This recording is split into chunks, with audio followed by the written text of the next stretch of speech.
माननीय सदस्यहरू, संघीय संसदको दुवै सदनको संयुक्त बैठकको कार्यवाही प्रारम्भ हुन्छ। माननीय सदस्यहरू, नेपालको औपचारिक भ्रमणमा रहनुभएका संयुक्त राष्ट्रसंघका महासचिव महामहिम एन्टोनियो गुटेरेसलाई संयुक्त सदनको तर्फबाट म स्वागत गर्दछु। Honorable MPs,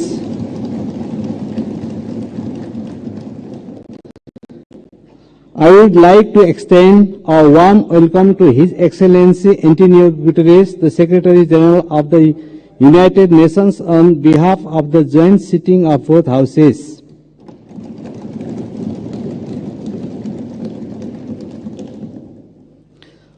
माननीय सदस्यहरू, म महासचिव महामहिम एन्टोनियो गुटेरेसलाई संघीय संसदको दुवै सदनको संयुक्त बैठकलाई सम्बोधनको लागि अनुरोध गर्दछु।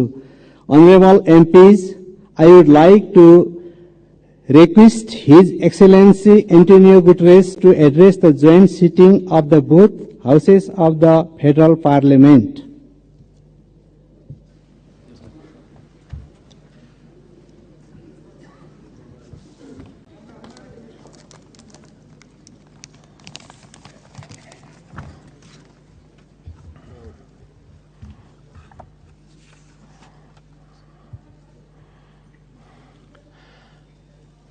Your Excellencies, the two presidents of the two houses of the Nepalese Parliament, Excellencies, distinguished ministers, parliamentarians, and friends. Allow me, before I start, to express my deep gratitude for the wonderful hospitality that the government and the people of Nepal has provided to me during these 3 days. All the facilities that were put at my disposal have transformed this visit in an enormous success. I learned a lot, and I commit to use what I learned to support Nepal in your struggle against climate change and for development of your country. When I am here, I am twice at home. I'm at home because I am in Nepal, and I'm at home because I am in a parliament. And I was 18 years in my own parliament. So allow me to call you dear colleagues. It is an honor to be here with you today and a privilege to be back in beautiful Nepal. My first visit was in 1978. And every time I have visited, I have been astounded. And this trip has been no exception. What I've seen and experienced in the past few days will stay with me always. The sunlight hitting the Himalayas, the warmth of the people, the richness of your cultural diversity, and of course, the sanctity of Lumbini. I thank the government of Nepal for your invitation, your hospitality, and your welcome to me and to my delegation. Excellencies, we meet today amidst a world in turmoil. Decades of progress on poverty and hunger are being reversed in large parts of the world. Inflation is undermining household and national budgets. Families and countries alike face financial crises. Women are underrepresented and underpaid. And I recognize the enormous effort that Nepal is doing in the way for gender equality, full gender equality, and I praise your efforts and its results. Violence and conflict abound. While the conflict in the Middle East is thousands of miles away, Nepalis were among the many victims of Hamas' brutal attacks in Israel. I send my sincere condolences to the families of the 10 Nepalese students who were killed and express my best wishes for the safe return of Mr. Bipin Joshi, who is missing. Distinguished parliamentarians, as geopolitical tensions rise, global divisions are becoming deeper and more dangerous. and smaller countries fear becoming collateral damage in competition between the great powers. And climate catastrophe is accelerating with a deadly force. In responding to this crisis, the world could learn much from Nepal.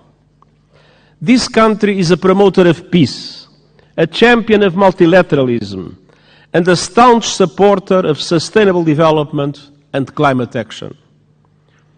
Nestled between two great powers, you have forged your own paths to safeguard your sovereignty and your independence. And your journey over the past 20 years has been wonderful to see. A new republic with a new constitution has the UN Charter at its heart.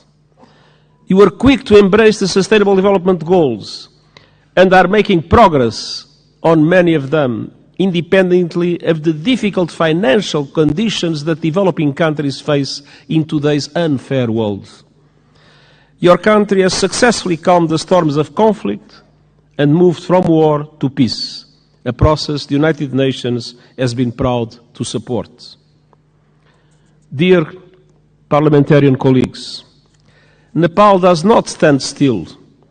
Your dynamic story of progress continues today.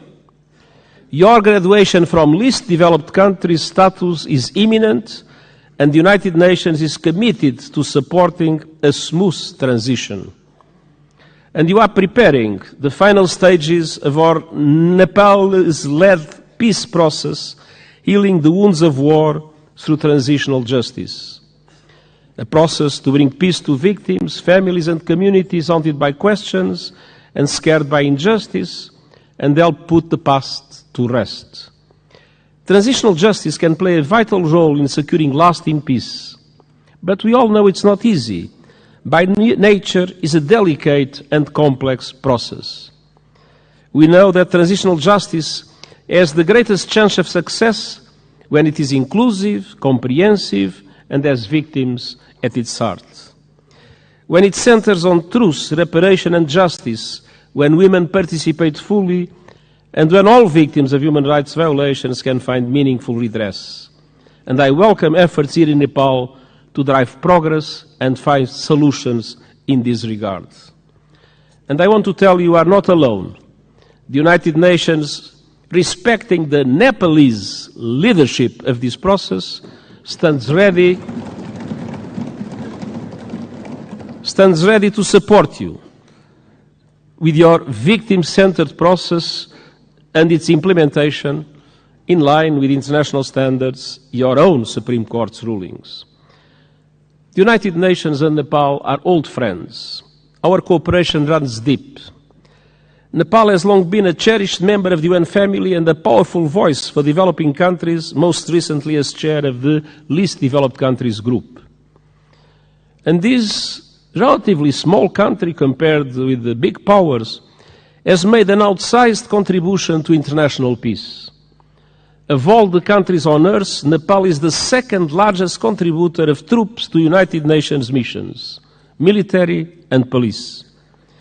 I'm sincerely grateful to the Nepali people for their dedication, their courage, and their service in peacekeeping. And I would like to take a moment and ask for one moment of silence to honor those Nepalese who have lost their lives serving under the blue flag.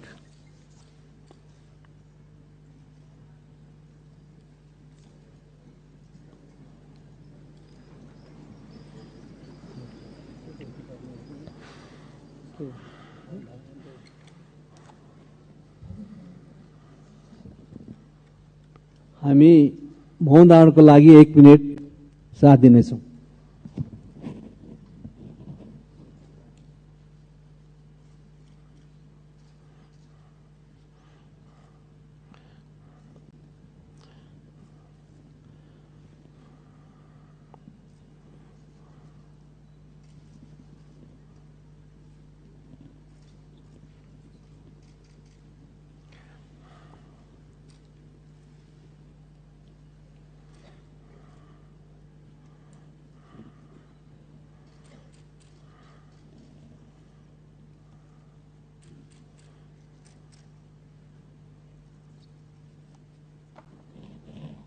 Thank you. Their memory will never be forgotten, and the United Nations is proud of the exceptional contribution of Nepalese soldiers and police officers in our peacekeeping missions. Dear parliamentarian colleagues, on climate action, Nepal is a frontrunner. You are on target to reach net zero emissions by 2045. Thanks to extraordinary reforestation efforts, trees now cover almost half of the country. And you are one of the pioneers of the Early Warning Systems for All initiative, which aims to protect every person on Earth by 2027. Yet global crises are hitting Nepal hard, as they are developing countries around the world. The lingering effects of COVID-19 pandemic, inflation, and above all the climate crisis are threatening hard-won development gains and squeezing the funds available for investment. Nepal contributes a minimal fraction of a percent, 0.000%, to global emissions. But monsoons, storms, landslides are growing in force and ferocity, sweeping away crops, livestock, and entire villages, decimating economies and ruining lives. In August, landslides caused by heavy rains caused devastation and killed scores of people. And glaciers are melting at record levels. I was a witness. Nepal has lost close to a third of its size in just over 30 years. The effect is devastating. Swollen lakes bursting, rivers and seas rising, cultures threatened, and mountainsides exposed, inflaming the risk of landslides, and avalanche. Threats will continue mounting. Himalayan glaciers provide fresh water to over 1 billion people. As they shrink, so do river flows. In the future, now we have too much floods, but one day in the future, Himalayan rivers like the Indus, the Ganges, and the Brahmaputra will have their flow severely limited. Combined with saltwater intrusion, that will decimate deltas in this region and beyond. That could mean low-lying communities and entire countries erased forever. Millions of people on the move and fierce competition for water and land. Nepal is now one of the countries that is suffering the most, but other South Asian countries might become in the future terrible victims of the receding glaciers of Nepal. Dear parliamentarian colleagues, what is happening in this country as a result of climate change is an appalling injustice and a searing indictment of the fossil fuel age. I am deeply concerned by those communities in Nepal facing the brutal impacts of the climate crisis. The United Nations stands with them. The world must do the same. That was one of the reasons why I took profit of my visit to the Everest base camp to issue a video for the whole world showing the drama of receding glaciers and the impacts that will have in the future. Nepal and other developing countries need far greater international support to aid development, accelerate climate action, and weather the current global storms.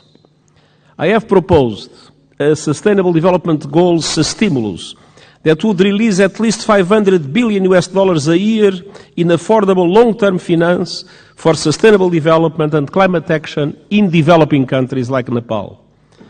Member States welcomed the proposal at the General Assembly last month and committed to advance it. I call on them to take action now to make these commitments a reality. Unfortunately, in our world, many times people announce commitments and then do not implement those commitments. These commitments about finance for developing countries and climate action must be implemented.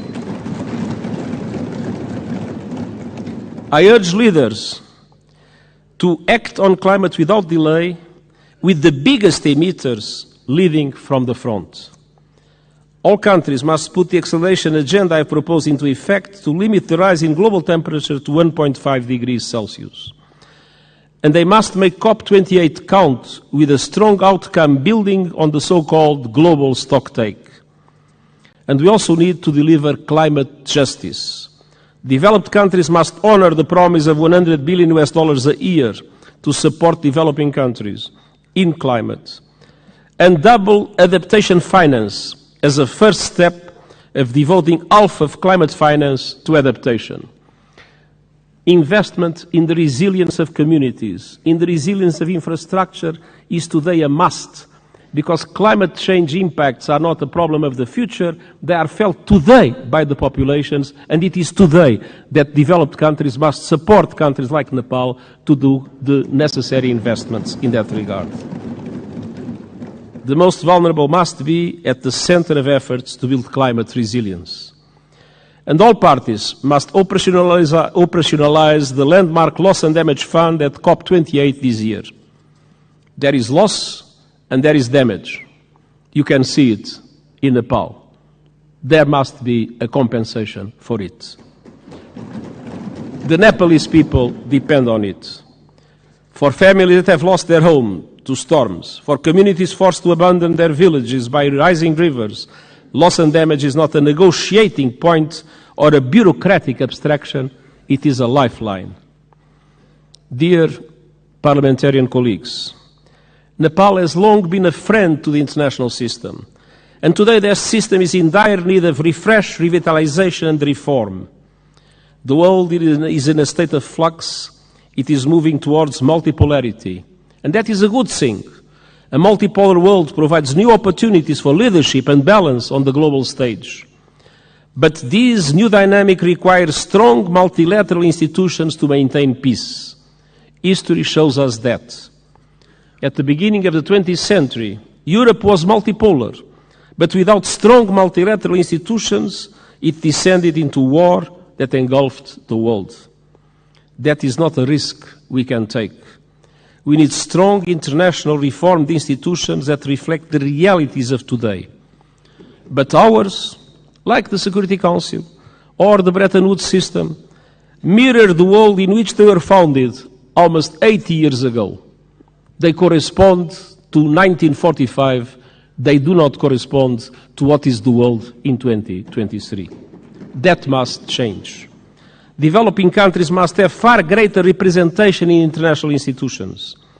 I have called for reform of the outdated United Nations Security Council. And I have proposed measures to reform the global financial architecture so that it better represents developing countries and responds to their needs. And these proposals are gaining traction at this year's United Nations General Assembly and beyond. But of course, there is always the resistance of those that benefit from the present unfair systems. The United Nations Summit of the Future next year is an important chance to push further progress, and I count on Nepal's support to help make the change we need a reality. Dear parliamentarian colleagues, multilateralism must both reflect the world and respond to it. That means creating the institutions and tools we need to address new threats and to seize new opportunities. Today, technology is an example of both. It can solve problems and spur development, or it can entrench divisions and inflame inequality. Today, it's doing too little of the former and too much of the latter. We need a global response to the technologies that are changing the world at astonishing speed, to harness them for the good of humanity.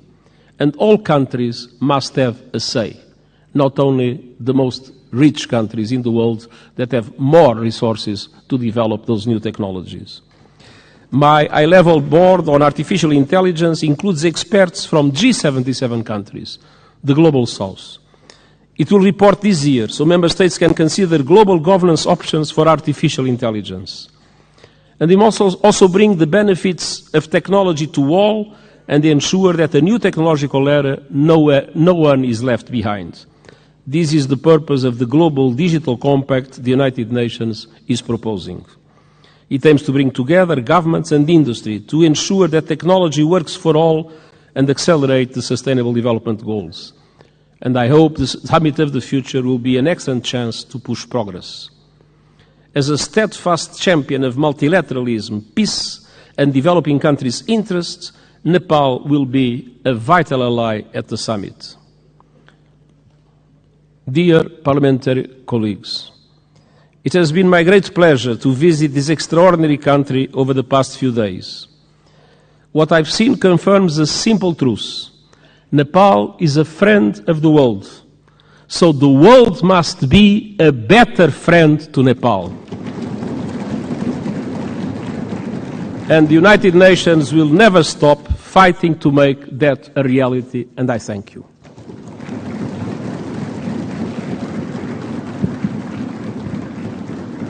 अब म महामहिम Antonio गुटेरेसलाई आसन ग्रहण गर्न आग्रह गर्दछु. Now I would like to request his excellency to be seated.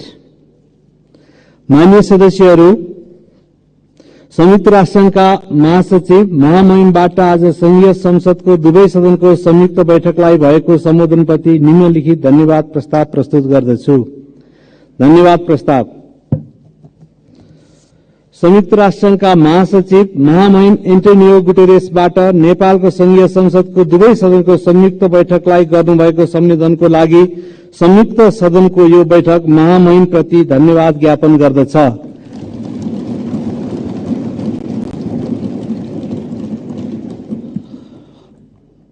Motion of thanks. This joint sitting of the Federal Parliament of Nepal expresses its gratitude to the Secretary General of the United Nations, His Excellency Antonio Guterres, for his address to the joint sitting of the both House of the Federal Parliament.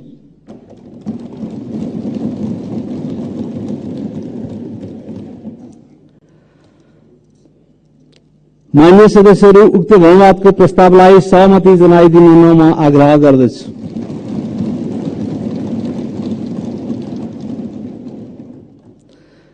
मान्य सदस्यहरू, यो बैठक स्थगित भए पश्चात सम्पूर्ण मान्य सदस्यहरू आफ्नो स्थानमा उभिएर महासचिव महामहिम एन्टोनियो गुटेरेसलाई विदाई गरिदिन म आग्रह गर्दछु. मान्य सदस्यहरू, संघीय संसदको दुवै सदनको संयुक्त बैठक यही स्थगित हुन्छ.